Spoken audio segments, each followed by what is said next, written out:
అయితే మహారాష్ట్రలో బీజేపీ అధికారం దక్కించుకునే అవకాశాలు చాలా ఎక్కువ ఉన్నాయి కాబట్టి ఇప్పుడు ప్రధాన అంశం ఏంటంటే షిండే గారికి సీఎం ఇవ్వాలని చెప్పి షిండే వర్గం అంటుంది. అదేవిధంగా దేవేంద్ర ఫడ్నవీస్ గారికి సీఎం చేయాలని చెప్పి దేవేంద్ర ఫడ్నవీస్ వాళ్ళ వర్గం అంటుంది. అయితే ఒకసారి మనం గమనించినట్లయితే దేవేంద్ర ఫడ్నవీస్ గారు అన్న అంశం ఏంటంటే మహారాష్ట్రలో బీజేపీ మహాయుతి కూటమిలో బీజేపీ అతిపెద్ద పార్టీగా ఉంది కాబట్టి సీఎం కుర్చీ అనేది ఖచ్చితంగా ఈ బీజేపీ పార్టీకి ఇవ్వాలని చెప్పి ఎవరైతే మా ఫడ్నవీస్ గారు ఉన్నారో ఫడ్నవీస్ గారి వర్గం చెప్తుంది. అయితే దీనికి కౌంటర్గా చెప్తూ ఎవరైతే శివసేన షిండే గారి వర్గం ఉందో సీట్లను బట్టి సీఎంని ఇవ్వాలని చెప్పి ఎక్కడ రూల్ లేదని చెప్పి షిండే గారు కౌంటర్ ఇవ్వడం జరిగింది. అయితే ఈ రెండు అంశాల మీద ప్రధానంగా బీజేపీ అదేవిధంగా షిండే టీం కొంత వాతావరణం వేడెక్కిందని మనం చెప్పుకోవచ్చు. దీనికి సంబంధించిన ఆల్రెడీ ఫడ్నవీస్ గారి నివాసంలో బీజేపీ పెద్దలు కూడా మంత్రాలు జరుపుతున్నారు.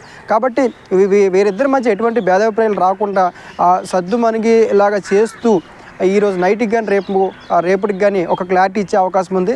షిండే గారిని సీఎం చేయాలని చెప్పి షిండే వర్గం, అదేవిధంగా బీజేపీకి మెజార్టీ వచ్చింది కాబట్టి బీజేపీ మహాయుతి కూటమిలో ఎక్కువ సీట్లు వచ్చిన పార్టీ మాదే కాబట్టి ఖచ్చితంగా మాకే ఇవ్వాలని చెప్పి ఆయన చెప్పడం జరుగుతుంది. కాబట్టి ఎవరిని సీఎం చేస్తారనే విషయం మాత్రం పార్టీ అధిష్టానం అదేవిధంగా బీజేపీ పెద్దలు సంప్రదించి ఇరు వర్గాలకి సంప్రదింపులు చేసి సరైన నిర్ణయం తీసుకుంటారని కూడా మనం చేసుకోవచ్చు. అదేవిధంగా షిండే గారికి ఎక్కువగా మహారాష్ట్రలో చాలా గుడ్ నేమ్ ఉంది. అదేవిధంగా ప్రభుత్వాన్ని నడిపించే విధానం కావచ్చు, ప్రభుత్వ వ్యతిరేకత రాకుండా చూసుకున్నారు కాబట్టి షిండే గారికి ఇస్తే బాగుంటుంది అనేది చాలా ఎక్కువ మంది అభిప్రాయం. నా అభిప్రాయం కూడా అదే నేను తెలియజేస్తున్నాను. కాబట్టి షిండే గారికి ఇచ్చే అవకాశము ఉందని నేను భావిస్తున్నాను.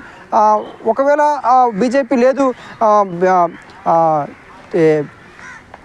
బీజేపీకి ఎక్కువ సీట్లు వచ్చాయి కాబట్టి ఫడ్నవీస్ గారికి కూడా సీఎం ఇచ్చే అవకాశాలు లేకపోలేదు. ఎందుకంటే బీజేపీ పోయినసారి షిండే గారికి ఇచ్చారు కాబట్టి ఈసారి ఫడ్నవీస్ గారికి ఇచ్చే అవకాశాలు కూడా లేకపోలేదు. ఏదేమైనా మాత్రం ఖచ్చితంగా మనం ఈ విషయంపై ఒక క్లారిటీ రావడానికి రేపు వరకు మనం వెయిట్ చేయాల్సిన అవసరం ఉంది. Thank you.